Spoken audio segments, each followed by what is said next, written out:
ಆಮೇಲೆ ಸಿಗ್ಗಾಂವಿ ಮುಂಬೈ ಕರ್ನಾಟಕ, ಆಮೇಲೆ ಚನ್ನಪಟ್ಟಣ ಹಳೆ ಮೈಸೂರು, ಈ ಮೂರು ಕಡೆ ಗೆದ್ದಿದ್ದೀವಿ. So this is very significant.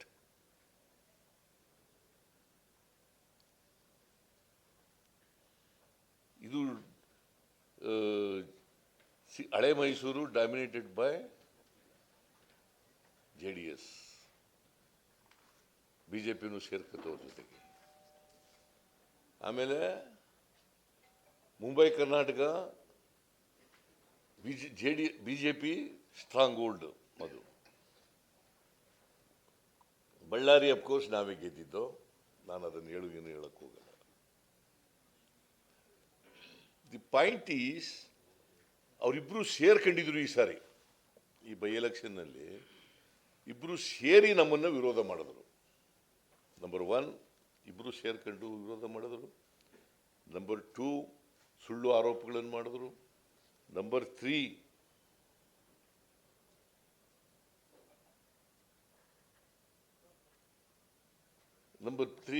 ಅಪಪ್ರಚಾರ ಮಾಡಿದ್ರು, ಬಗ್ಗೆ ಅಪಪ್ರಚಾರ ಮಾಡಿದ್ರು, ಮೂಢ ಪ್ರಕರಣದ ಬಗ್ಗೆ ಅಪಪ್ರಚಾರ ಮಾಡಿದ್ರು. ಏನು ಪಾದಯಾತ್ರೆ ಇಲ್ಲಿಂದ ಬೆಂಗಳೂರಿಗೆ, ಅಲ್ಲ ಮೈಸೂರಿಗೆ, ಬೆಂಗಳೂರಿಂದ ಮೈಸೂರಿಗೆ ಪಾದಯಾತ್ರೆ.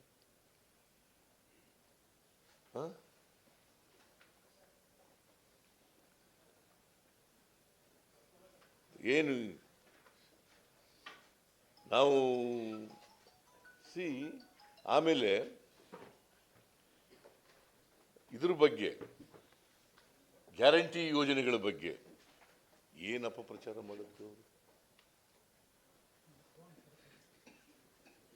ಗ್ಯಾರಂಟಿ ಯೋಜನೆಗಳು ಅವ್ರು ನರೇಂದ್ರ ಮೋದಿಯವರು ಏನು ಹೇಳಿದ್ರು, ಇದು ರಾಂಗ್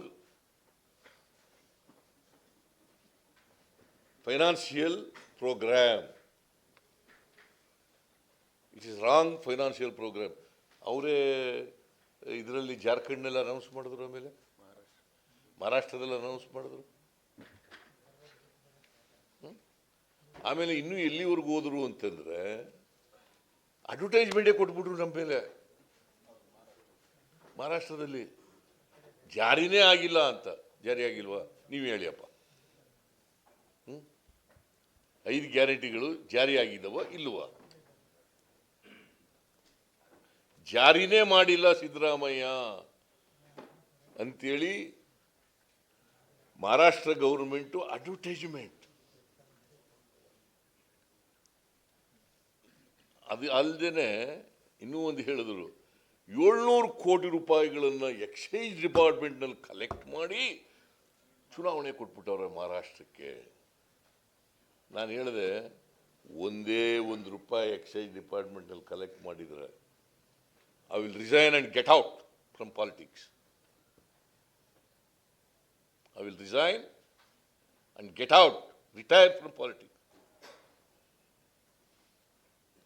ಇದನ್ನು ಹೇಳಿದವರು ಮಾಡ್ತಾರಾ?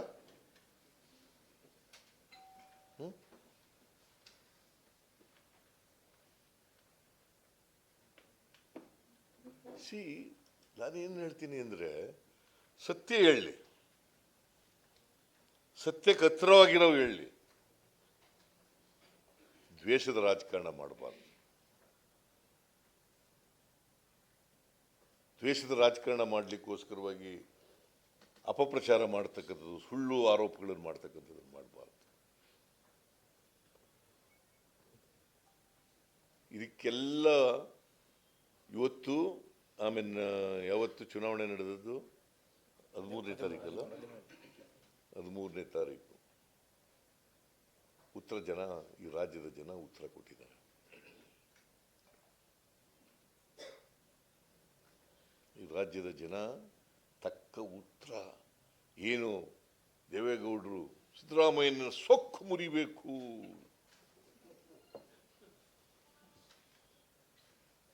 ಸಿದ್ದರಾಮಯ್ಯನ ಗರ್ವಭಂಗ ಮಾಡಬೇಕು,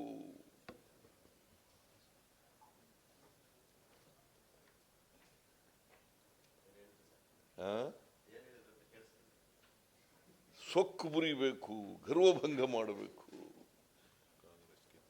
ನನ್ನ ಕಾಂಗ್ರೆಸ್ಸಿನ ಕಿತ್ತೊಗಿರಿ, ಕಾಂಗ್ರೆಸ್ಸಿನ ಅಧಿಕಾರದಿಂದ ತೆಗೆಯದೇ ನನ್ನ ಜೀವನದ ಉದ್ದೇಶ.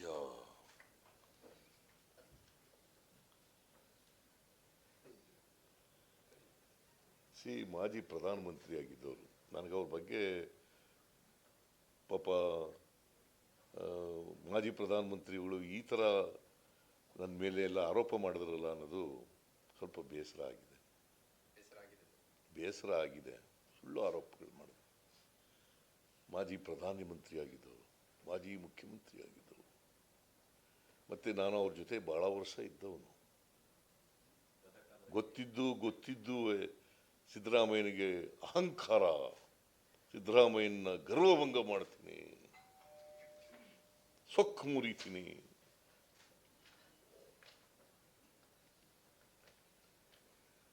ನಾನು ಅಧಿಕಾರದಲ್ಲಿದ್ದರೂ ಒಂದೇ ಥರ ಇರ್ತೀನಿ, ಅಧಿಕಾರ ಇಲ್ಲದೇ ಹೋದ್ರೂ ಒಂದೇ ಥರ ಇರ್ತೀನಿ. ಮತ್ತೆ ನಿನ್ನೆ ಮೊನ್ನೆ ಅಧಿಕಾರಕ್ಕೆ ಬಂದಿಲ್ಲ. ನಾನು 2 ಸಾರಿ ಮುಖ್ಯಮಂತ್ರಿ ಆಗಿದ್ದೀನಿ,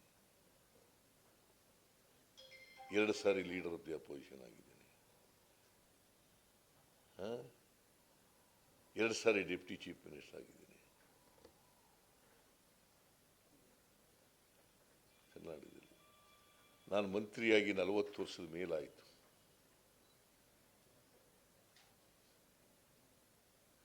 ಸಾವಿರದ 1984 ಆಗಸ್ಟ್ 17ನೇ ತಾರೀಕು ಮಂತ್ರಿ ಆದದ್ದು. ಸೆರಿಕಲ್ಚರ್ ಮಿನಿಸ್ಟರ್ ಆಗಿ ರಾಮಕೃಷ್ಣ ಹೆಗಡೆ ಅವರು ಮಂತ್ರಿ ಮಾಡಿದ್ರು ನನಗೆ 1984 ಆಗಸ್ಟ್ 17. 40 ವರ್ಷದ ಮೇಲಾಗಿದೆ. ಯಾವತ್ತೂ ಕೂಡ ದುರಂಕಾರದಿಂದ ನಡ್ಕೊಂಡಿಲ್ಲ, ಯಾವತ್ತೂ ಕೂಡ ಸೊಕ್ಕಿನಿಂದ ನಡ್ಕೊಂಡಿಲ್ಲ, ಯಾವತ್ತೂ ಕೂಡ ಗರ್ವದಿಂದ ನಡ್ಕೊಂಡಿಲ್ಲ. ಅಧಿಕಾರ ಜನ ಕೊಡೋದು, ಜನ ಕೊಟ್ಟರೆ ನಾವು ಇಲ್ಲಿ ಕೂತಿರ್ತೀವಿ. ಜನ ಕೊಡೋಕ್ಕಿಲ್ಲ ಅಂತಂದ್ರೆ ಅಧಿಕಾರದಿಂದ ಕುರ್ಚಿಯಿಂದ ಕೆಳಗೆ ಇಳಿತೀವಿ. ಆಮೇಲೆ ಅಳೋದು ಗುಳೋ ಅಂತ. ಎಲ್ಲ ಅಭ್ಯಾಸ ಮಾಡ್ಕೊಬಿಟ್ಟವ್ರೆ. ದೇವೇಗೌಡ ಮಗ, ಅವ್ರ ಮೊಮ್ಮಗ, ನಾನು ನೋಡಿಲ್ಲ, ನೋಡ್ದದೆಲ್ಲ ಹೇಳೋಕ್ಕಾಗಲ್ಲ. ನಾನು ಹೇಳೋದು ಹೃದಯ ಇರೋರಿಗೆ ಬರ್ತದೆ. ಹಾಗಾದರೆ ಹಾಸನದಲ್ಲಿ ಗಲಾಟೆ ಆಯ್ತಲ್ಲಪ್ಪ, ಈಗ ಪ್ರಜ್ವಲ್ ರೇವಣ್ಣ ಜೈಲಿಗೆ ಹೋದ್ನಲ್ಲ, ಅಲ್ಲಿ ಹೆಣ್ಮಕ್ಳೆಲ್ಲ ಕಣ್ಣೀರು ಹಾಕಿದ್ರಲ್ಲ, ಆಗ ಹೃದಯ ಕರಗನಿಲ್ವಾ?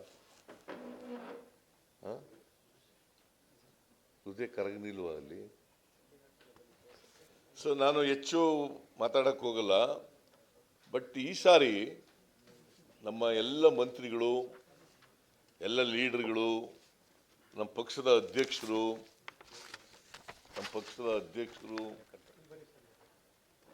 ಎಲ್ಲ ನಮ್ಮ ಪಕ್ಷದ ಲೀಡರ್ಗಳು, MLAಗಳು, ಕಾರ್ಯಕರ್ತರು ಎಲ್ಲರೂ ಕೂಡ ಕೆಲಸ ಮಾಡಿದ್ದಾರೆ. ಅವರೆಲ್ಲರ ಶ್ರಮದ ಫಲವೇ ಇವತ್ತು ನಾವು 3 ಕ್ಷೇತ್ರಗಳಲ್ಲಿ ಗೆದ್ದಿರ್ತಕ್ಕಂಥ.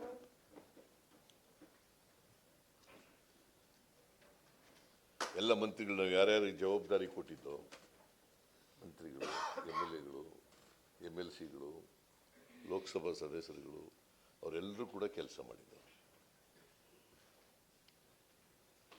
ಇಷ್ಟು ಅಪಪ್ರಚಾರ, ಇಷ್ಟು ಆರೋಪಗಳು ಮಾಡಿದ್ರು ಕೂಡ ಜನ ಅವನ್ನೆಲ್ಲ ಸುಳ್ಳು, ಇವ್ರು ಮಾಡ್ತಾ ಇರೋದು ವಿರೋಧ ಪಕ್ಷದವರು ಅಂತೇಳಿ ತಳ್ಳಾಕಿ ಜನ ನಮ್ಗೆ ಓಟ್ ಕೊಟ್ಟಿದ್ದಾರಲ್ಲ. ನೋಡಿ, ಇದು ಓದ್ಬಿಡ್ತೀನಿ ನಾನು. Empower work boards in consultation with the religious leaders, taking steps to remove encroachments from and unauthorized occupation of work properties. ಇದು ಯಾರು ಹೇಳಿರೋದು? ಯಾರ ಮ್ಯಾನಿಫೆಸ್ಟೋ? ಇದು BJP ಅವ್ರ ಮ್ಯಾನಿಫೆಸ್ಟೋ. BJP ಅವ್ರ ಮ್ಯಾನಿಫೆಸ್ಟೋ 2014ರಲ್ಲಿ. ಇವತ್ತು ಕೋಮುವಾದ ಮಾಡಕ್ಕೆ ಹೊಟ್ಟಿದಾರಲ್ಲ, ಜನ ಸುಮ್ಮನೆ ಇರ್ತಾರ? ಇವರ ಕೋಮುವಾದನ ಜನ ಅರ್ಥ ಮಾಡ್ಕೊಳ್ತಾರೆ. ಮತ್ತೆ ಭಾಳ ಜನ ಪೆದ್ರು ಅಂತ ತಿಳ್ಕೊಬಿಟ್ಟವ್ರೆ. ಮತದಾರನ ನಾವು ಏನು ಹೇಳಿದ್ರು ನಡೀತದೆ, ಮಿಸ್ಲೀಡ್ ಮಾಡಿಬಿಡ್ಬೋದು